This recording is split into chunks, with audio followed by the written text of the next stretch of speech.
tant que des députés il y a des problèmes depuis men à l'université c'est les mêmes problèmes que problème logement problème de bourse et problème de. Merci beaucoup. Merci. Honorable, merci. Donc monsieur Mbaye Dione, vous avez la parole. Monsieur Djimmo Souare se prépare.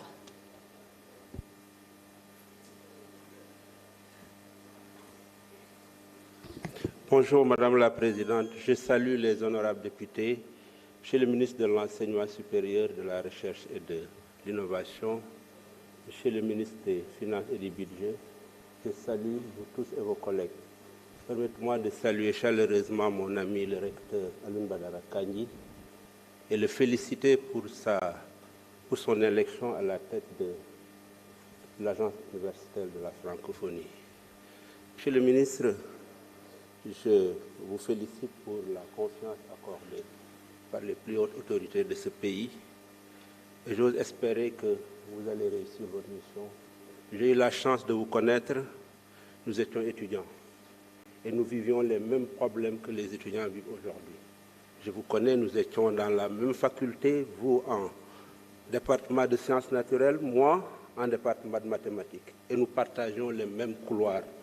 Donc, je peux dire que je vous connais et je sais que si vous avez les moyens financiers, vous allez réussir votre mission. Monsieur le ministre, permettez-moi de saluer le recteur de l'université de Bambey et le directeur du CROUS. L'université de Bambey compte 3 sites dont l'un se trouve dans la commune de Ngoundiane. Depuis 2007, cette université a été créée. En 2009, j'ai été élu maire. On a eu d'excellentes relations avec l'université, avec le professeur Lamine Gueye, avec le recteur Diaw qui vient de quitter.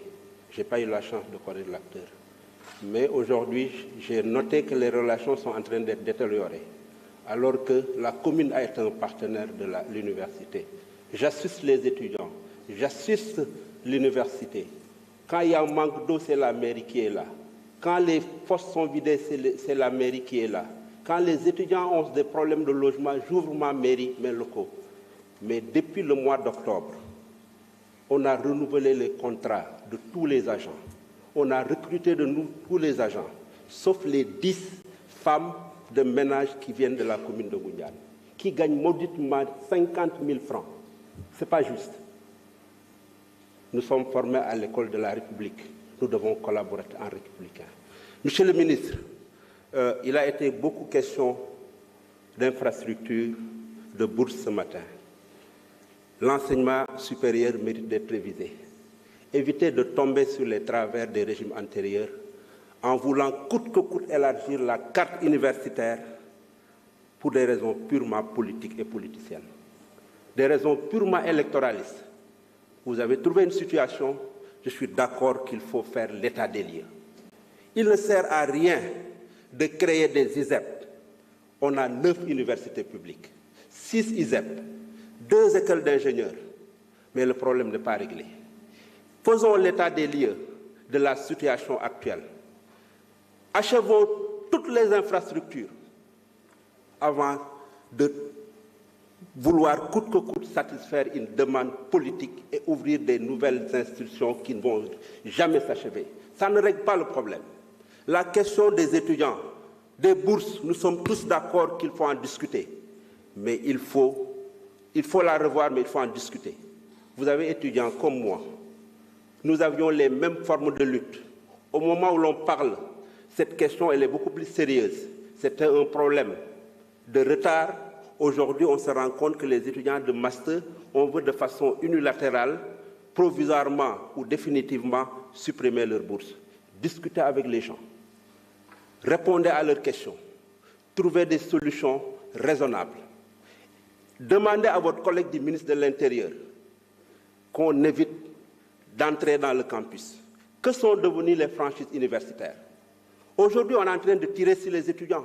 Les autres universités de Kaolack, de Saint-Louis, sont en train de sortir. C'est une question sérieuse. Nous connaissons tous la situation financière et économique de ce pays. Il faut poser les questions de façon sérieuse, discuter avec les acteurs et non penser que les conditions étaient meilleures. Je ne suis pas d'accord quand on le dit. Toi et moi, nous étions dans le même couloir, vous étiez 2 dans votre chambre, nous étions 2 dans notre chambre. On était dans des conditions meilleures. Aujourd'hui, ils sont dizaines dans une chambre. Malgré les efforts que les collectivités territoriales font, et c'est pour permettre de répondre à mon collègue, les maires qui le veulent, ils le font. Moi, en 2009, quand j'étais élu, il n'y avait aucune subvention pour les élèves de ma commune. Mais quand j'ai parcouru la nomenclature budgétaire, le ministre peut me confirmer, j'ai trouvé un compte 441 64 63, participation à l'officine des étudiants. Aujourd'hui, j'ai une allocation de 17 millions qui me permet de louer 10 appartements dans les centres universitaires. Donc c'est possible pour les maires qui le veulent. Donc quand l'État fait des efforts, les communes font des efforts et le problème n'est pas réglé, il faut reposer le problème de façon sérieuse, il faut des états généraux de l'enseignement public pour trouver des solutions et non par des mesures arbitraires. Je vous remercie. Merci. Monsieur Djimmo Souare, vous avez la parole. Monsieur Mohamed Ali Aïm Salim Dafé se prépare. Je vous remercie, Madame la Présidente, Monsieur le ministre de l'Enseignement supérieur, Monsieur le ministre des Finances et du Budget, Mesdames, Messieurs les hauts fonctionnaires, chers collègues, Mesdames, Messieurs, assalamu alaikum wa rahmatullah. Monsieur le ministre, je vais commencer d'abord par saluer les efforts de l'État pour la démocratisation de l'enseignement supérieur. De 1960 à 2012, 2 universités au Sénégal et 3 centres universitaires régionaux. Sur une décennie, de 2012 à aujourd'hui, il y a des centres universitaires régionaux qui érigés en une université, les 3 centres, construire l'université Ibrahima Niass Saloum, l'université Amadou Mahtar Mbou, l'université virtuelle Cheikh Hamidou Kane, lancer les travaux de l'université de Matam et l'université du Sénégal oriental. Il y a au moins 10 universités sur une décennie. Donc il faut dire tout simplement que sur ce point, le bilan du président Macky Sall est élogieux. Je vais un collègue, un jeune frère de valeur de Tambacounda par rapport à l'université du Sénégal oriental. L'université de député de la région naturelle du Sénégal oriental, nous ministère de l'enseignement supérieur, un de vos prédécesseurs, nous avons voté budget. En 2013, le 16 septembre plus exactement, Marie Séounian a été à Tamba pour organiser un CRD pour lancer l'université du Sénégal oriental, nous inscrire des crédits dans la LFR, pour en tout cas clôturer les 50 hectares pour sécuriser le périmètre dem out ay financement.